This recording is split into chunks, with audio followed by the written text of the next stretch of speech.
बे खोथाया स्पष्ट जे थांनाय बीटीसी माने सिक्स शेड्यूल क्रिएशननि उनाव 2003 नि उनाव भारताव जी सरकार फैयामोन कांग्रेसनि बा एनडीए नि यूपीए नि मालाबा जोंनो 50 कोटी मालाबा 100 करोड़ होदों मालाबा होआखै दा बेयो माने फिक्स नङा बेयो जोबोद फ्लेक्सिबल आरो बेखौ ग्रान्युलार हिसाबै भारत सरकारा होयो बिनि गुबै जाहोना जाहैबाय जे फाइनेंस कमिशना सेंट्रेलाव थायो स्टेटआव थायो आरो बे फाइनेंस कमिशननि आधाराव सेंटर स्टेट जिखिनि देशनि रिसोर्स देशनि जिखिनि इनकाम बे रिसोर्सनि सायाव डिस्ट्रिब्यूशना जायो दा बेखायनो भारत सरकारा कमिटेड जे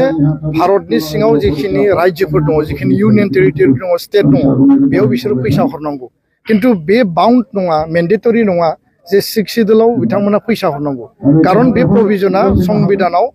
माने आर्टिकल 280 जी फाइनेंस कमिशन दं बेयाव लिरनाय गैया आर्टिकल 275 जी माने स्पेशल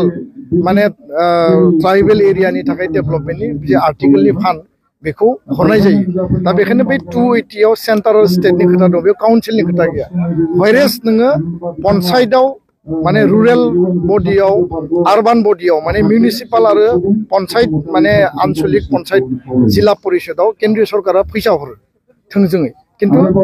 10टा नर्थ ईस्टनि सिक्स शेड्यूलनो दिनैसिमबो बेबायदि फिक्स मेन्डेटरिलि फैसा हराखै जायनि थाखाय नैबे एकर्डआव लिरनाय दङ जे फाइनेंस कमिशनखौ थिक खालामनानै जिखिनि काउन्सिल दङ माने सिक्स शेड्यूल काउन्सिल बिसोरनो फाइनेंशियल प्रोविजनखौ होनांगौ कारण फैसा गैयाबा रिसोर्स गैयाबा फाइनेंस गैयाबा रायजो राजानि एसपिरेशनखौ नों बोरै मावफुंगोन नोंनि जौगानायनि प्लेनिं आरो पलिसिया बोरै जागोन सरकार मोनसेयाथ' ओरैनो महरावल' जानानै जेबो गैया आल्टिमेटलि फैसा होनांगोन दा बेखायनो जोंनि एकर्डआव फाइनेंस कमिशननि खोथाया लिरनाय दं भारत सरकारजों रायलायबाय थादों आरो जि मोनसे सिक्स शेड्यूल एमेन्डमेन्ट जि दङ बे एमेन्डमेन्टनि आधाराव जि एमेन्डमेन्टआ नैबे बाजेट सेसनाव फैनो थाखाय बा बेखौ लाबोनो थाखाय जोङो नाजाबाय थादों दा बे खामानिनि गेजेरजों फैबाय थानाय समाव भारत सरकारा आसाम सरकारनो जि फैसा हरगोन आलादायै बीटीसीनो बीटीआरनो आलादायै फैसा हरगोन आरो बे हरोब्लासो जोंनि जे फिक्स जे एमाउन्टआ बेयाव क्लियारलि माने मेनसन खालामनाय थागोन नङाबा मालाबा बारा होगोन मालाबा खम होगोन मालाबा होनाय नङा आरो बे खोथाखौनो लानानै जों खामानि मावगासिनो दङ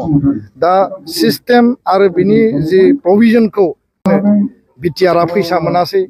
माने नोङो खासिलाय माराया फैसा मोनासै बा नोङो जयन्तिया सिक्स शेड्यूल कार्बि आंलंआ मोनासै बेफोर डिबेट आर्गुमेन्टआ सोलिबाय थागोन आल्टिमेटलि फाइनेंस कमिशननि गेजेरजों बीटीआर काउन्सिला लार्जेस्ट जि पपुलेशन थानाय काउन्सिल हिसाबै जिखिनि जोङो आरमार्क इयारलि एनुवेल जि बाजेटआव थानांगौ बियो फाइनेंस कमिशनाव मेनसन थायोब्ला